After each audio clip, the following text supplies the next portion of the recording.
Os créditos especiais são destinados às despesas para as quais não haja dotação ou categoria de programação específica na própria lei orçamentária e visam atender despesas novas não previstas na LOA, mas que surgiram no decorrer do exercício. Ou seja, eu não estava prevendo construir um hospital, mas agora eu resolvi construir um hospital. Então não tem essa dotação, não tem essa categoria de programação, então eu tenho que criar, né? Se eu tenho que criar, eu estou usando aqui créditos especiais, né? Se a lei de autorização do crédito especial for promulgada nos últimos 4 meses do exercício financeiro e no final do exercício financeiro ainda houver saldo não utilizado, este valor será reaberto no exercício subsequente e incorporado ao orçamento, né? Na verdade, a palavra será não está muito adequado aí, né? Por quê? Poderá, né? Poderá.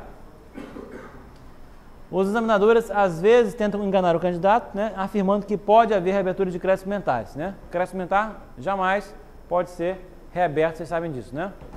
Agora, os créditos especiais, se eles forem autorizados nos últimos 4 meses do exercício, né? Que é setembro, outubro, novembro e dezembro, eles podem o quê? Ser reabertos no exercício seguinte, né? Estão careca de saber isso, né? A reabertura dos créditos especiais gera um saldo financeiro. Só que essa receita, incorporada ao orçamento subsequente, é extra-orçamentária. Por quê? Porque ela já foi contabilizada como orçamentária, né, no orçamento anterior. Tá? A gente vai ver essa questão quando a gente discutir balanço, né? Principalmente balanço financeiro. Mas eu já estou colocando essa questão aqui para discussão. Em regra, os créditos adicionais especiais terão vigência dentro do próprio exercício financeiro em que forem abertos, salvo se o ato de autorização promulgado nos últimos 4 meses do exercício, Já falei isso aí várias vezes, né?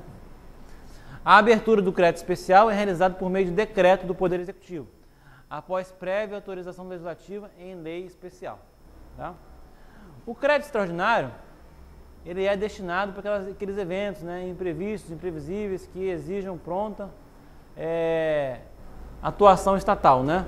Então, os créditos extraordinários são destinados somente ao atendimento de despesas urgentes e imprevisíveis decorrentes de guerra, comoção interna ou calamidade pública. São casos graves que exijam pronta atuação do Estado, né? Os créditos extraordinários, devido ao seu caráter de urgência, não necessitam de autorização legislativa. Eles podem ser o quê? Autorizados por medida provisória. É exceção ao princípio da legalidade. Os créditos extraordinários, no caso da União, são abertos pelo Poder Executivo por meio de medida provisória e submetidos imediatamente ao Poder Legislativo, né? Os estados que possuem a figura da MP, prevista nas suas constituições estaduais, também podem adotá-lo, seguindo a mesma regra estabelecida para o Executivo Federal. Nos demais casos, ou seja, nos estados que não possuem medida provisória, a autorização será feita por decreto, né? A Lei 4.320, em seu artigo 44, determina que os créditos extraordinários serão abertos por decreto do Poder Executivo, que deles dará imediato conhecimento ao Poder Legislativo, né? Isso aí era quando não existia ainda a medida provisória, né? Então, algumas coisas que vocês têm que saber, né, de antemão. Para fins de concurso, tem sido considerado correta a afirmação de que prefeitos e governadores abrem créditos extraordinários por meio de decreto, né? Mas abrir tinha que ser por decreto mesmo, né? A questão seria na questão da autorização, né? A autorização também vai ser por decreto, né? Caso não tenha essa figura legislativa nas suas respectivas leis orgânicas ou Constituição Estadual, né? A vigência dos créditos extraordinários, a exemplo dos créditos especiais, também poderá ter vigência superior a 1 ano, ou seja, poderá ultrapassar o exercício financeiro, né? Seria uma exceção, uma outra exceção ao princípio da anualidade. Então, resumidamente, crédito suplementar pode constar na própria LOA ou de lei especial, né? Crédito especial e extraordinário, não. Só pode ter seu objeto de lei especial. Não pode constar na própria LOA. Crédito especial e suplementar, eles têm o quê? Que ser aprovados, autorizados por lei. Crédito extraordinário pode ser por medida provisória, né? Crédito suplementar não pode ter vigência plurianual, mais que um ano.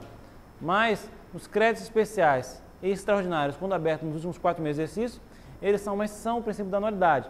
Eles podem ultrapassar de um ano para o outro, caso haja saldo e caso tenha sido aberto nos últimos 4 meses de exercício, né? O crédito suplementar e o especial, né, como eles são autorizados por lei e não existe sim uma necessidade, vamos dizer assim, de urgência, é preciso a indicação de recurso.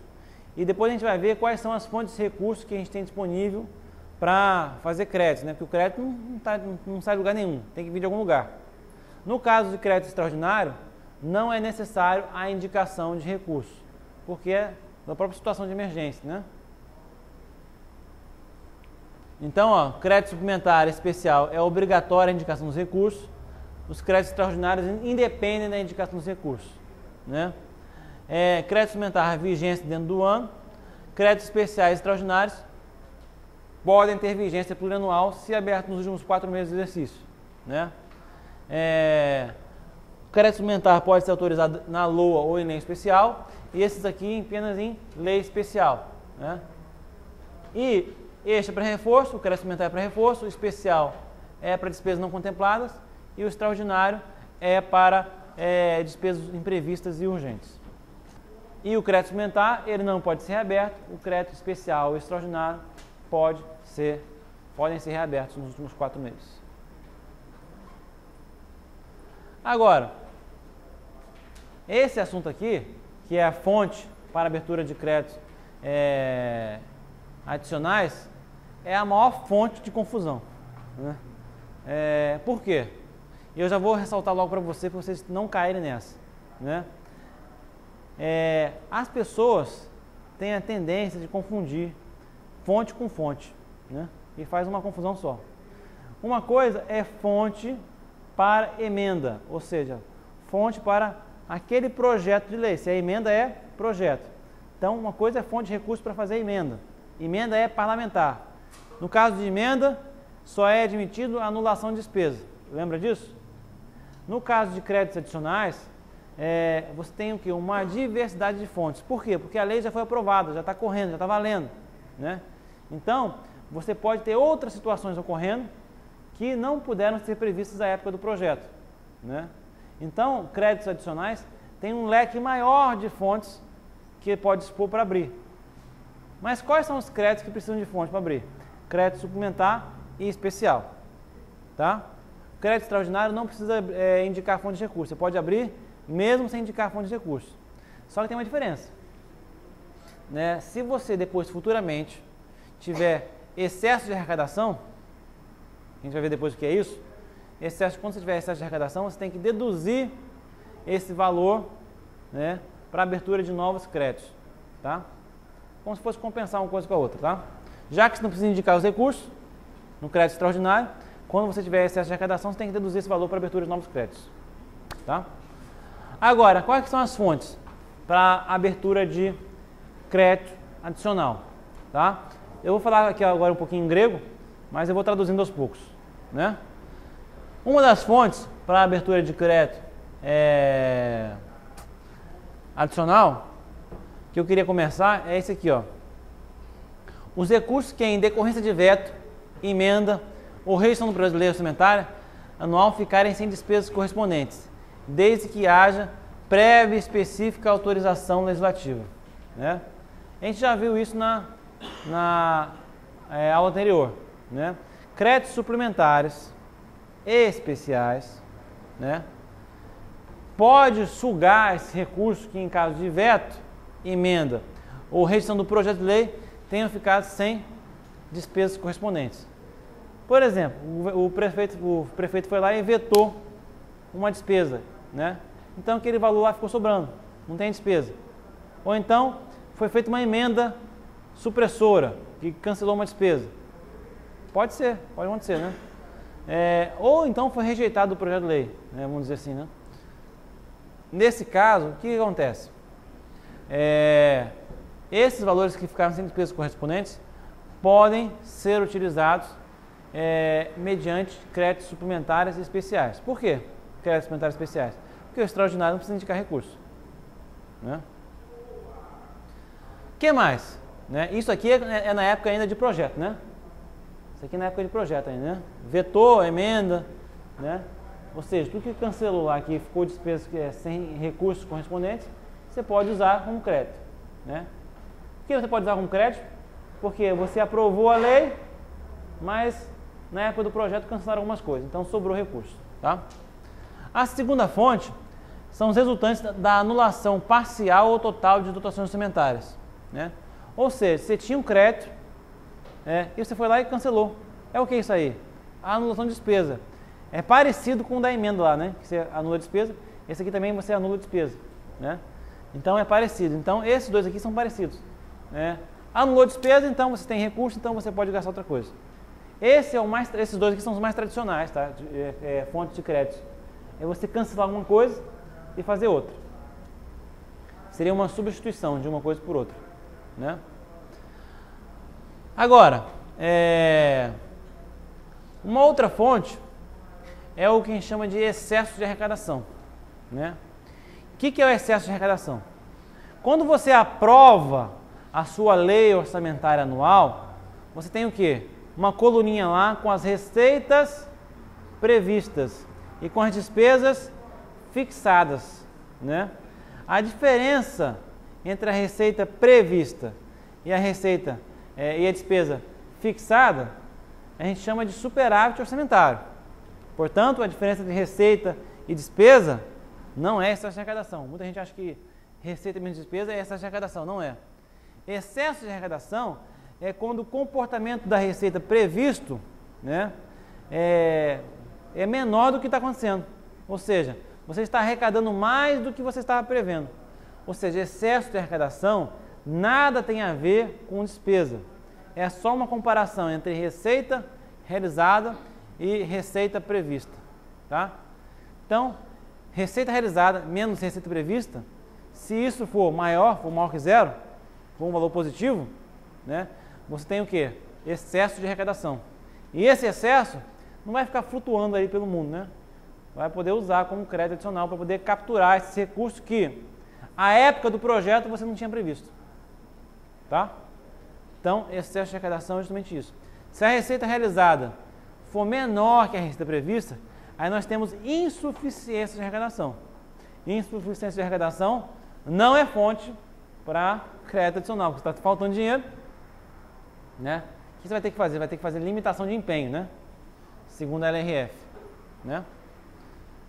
Agora, uma outra fonte para créditos adicionais é superávit financeiro apurado em balanço patrimonial do exercício anterior.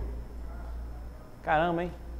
Tem 3 coisas aí que tem que falar. Primeiro, superávit financeiro. O que é isso? A gente vai ver na aula de contabilidade pública. Mas, resumidamente, superávit financeiro é a diferença entre o ativo financeiro e o passivo financeiro. Ou, resumidamente, mais ainda, é a diferença entre o ativo de curto prazo menos o passivo de curto prazo. Na contabilidade privada, a gente chamaria isso de capital circulante líquido, tá? Que é a diferença entre o ativo circulante e o passivo circulante. Mas na contabilidade pública a gente não tem ativo circulante, não tem passivo circulante. A gente tem algo parecido, eu falo parecido porque é parecido mesmo, não é igual, né? Que é o ativo financeiro e o passivo financeiro, que são aqueles direitos e aquelas obrigações de curto prazo, tá? A diferença entre o ativo financeiro e o passivo financeiro a gente chama de superávit financeiro, né? E ele é apurado, né, no balanço patrimonial. Onde que a gente tem na contabilidade, para quem já estudou, ativo, passivo? É no balanço patrimonial, né? Então, o superávit financeiro, que é a comparação entre o ativo financeiro e o passivo financeiro, é apurado no balanço patrimonial. Já vi muitas vezes, questão de concurso, dizer que o superávit financeiro é apurado no balanço financeiro, que é um outro demonstrativo que a gente tem. É falso, isso aí é só feito para confundir a turma, né? Agora, outra coisa, se nós estamos no ano de X2, né? Se a gente está no ano de X2, o superávit financeiro, que é fonte para crédito adicional, não é o balanço patrimonial de X2, mas é o de X1. Então você fechou o ano anterior com superávit financeiro, ou seja, grosso modo, os seus direitos de curto prazo superam as suas obrigações de curto prazo, então você pode pegar esse superávit financeiro que você apurou no balanço patrimonial anterior para usar como crédito adicional no ano seguinte, não no mesmo ano, tá? Então, duas pegadinhas. Mudar aqui de balanço patrimonial para balanço financeiro, que vai dar errado, e em vez de exercício anterior, botar exercício corrente, né?